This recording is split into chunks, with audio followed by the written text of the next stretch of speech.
Hey everybody, it is the 21st of September 2021, what is today? Tuesday. This is Fox 13 News in Utah, which is a little confusing because there's also a Fox 13 in Tampa, which has also been doing a lot of coverage of the Gabby story. Anyway, I'm not exactly sure. This story doesn't actually tell us that is the exact spot where Gabby's body was found, but I think it's near where Gabby's body was found. It's kind of like a wash area near a creek bed area there. Anyway, someone has put in a memorial cross in her honor, in her memory there, near where her body was found. Again, I'm not sure if this is the actual location specifically. It would kind of surprise me if police would allow people to go right up to that spot, but it's certainly nearby. Now, what we know in those videos yesterday that came out a couple days ago from the Red, White, and Bethune, Jen Bethune there, the couple that saw Gabby's van there parked a couple days around the same time she allegedly went missing. And you could see behind the trees this kind of looked like a creek bed open area there. So anyway, someone has put up a monument or a little memorial to Gabby. This is Fox 13 in Utah.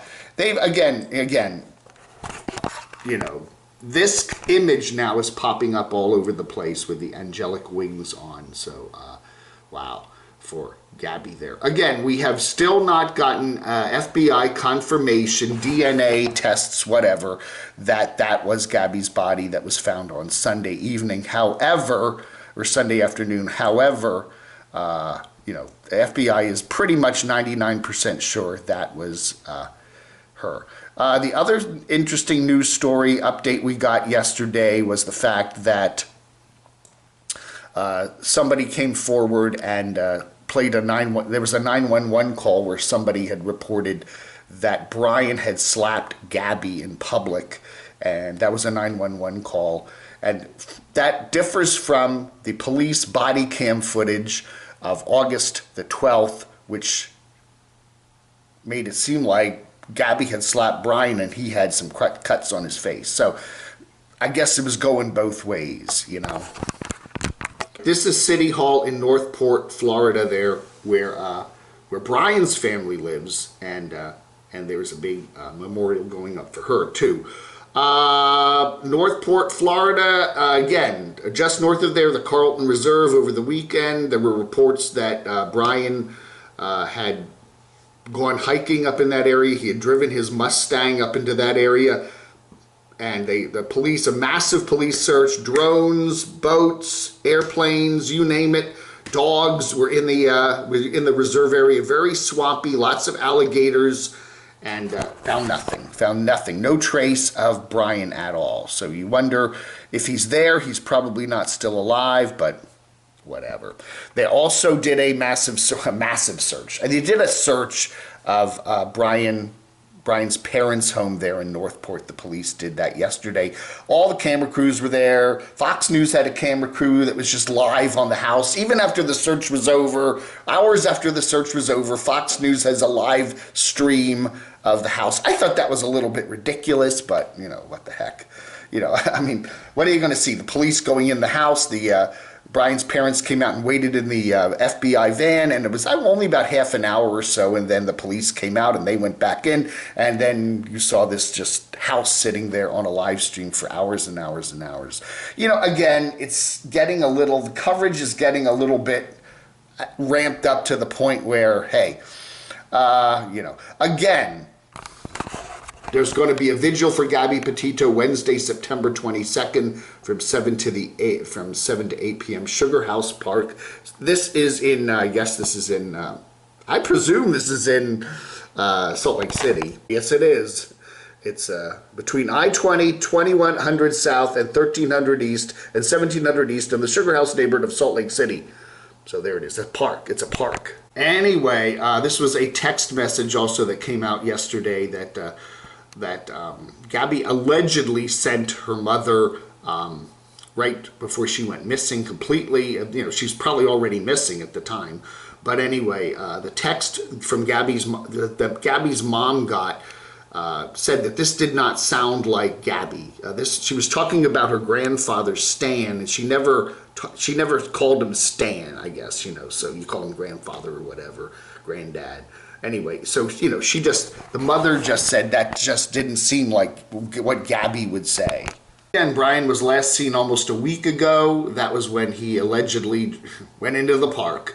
Again, from what I would say he had at least a 48-hour period early last week where he could have skedaddled somewhere else.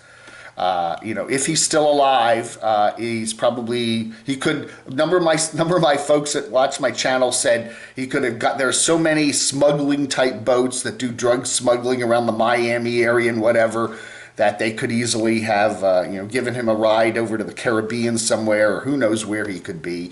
He could have managed to get a car of some sort, and he could be anywhere in the USA. He could, he couldn't probably go through TSA and take an airplane or cross a border officially, because they would have a record of that, because you do have to show your passport or whatever.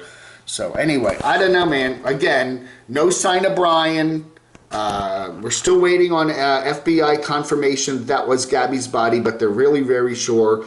The autopsy on her is supposed to take place tomorrow. That is what Fox 13 Utah says. So, again, this has really captivated the whole world, at least the United States and Europe. I know British media is all over this too. Canadian media probably too.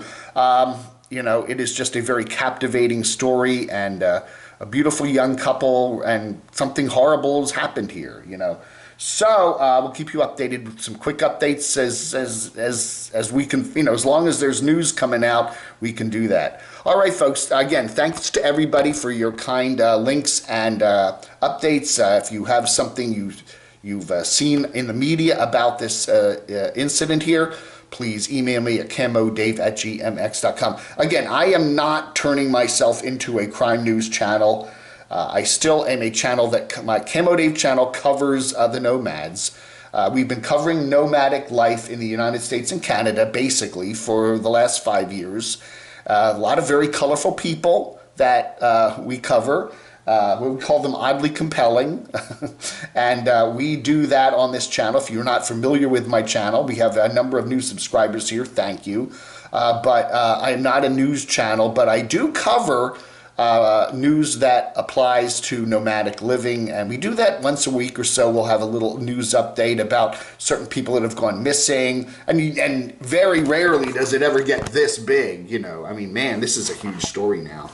Also, issues in the camping world, such as prices for RVs, shortages, product shortages, closed campgrounds due to fires and other disasters and stuff like that. Occasionally, the trailer accident when someone runs off the road, or somebody gets killed in an accident or something like that. There's a lot of dangers. There's a lot of creepy people up there in the mountains bothering people, so be careful. All right, everybody, thank you for watching.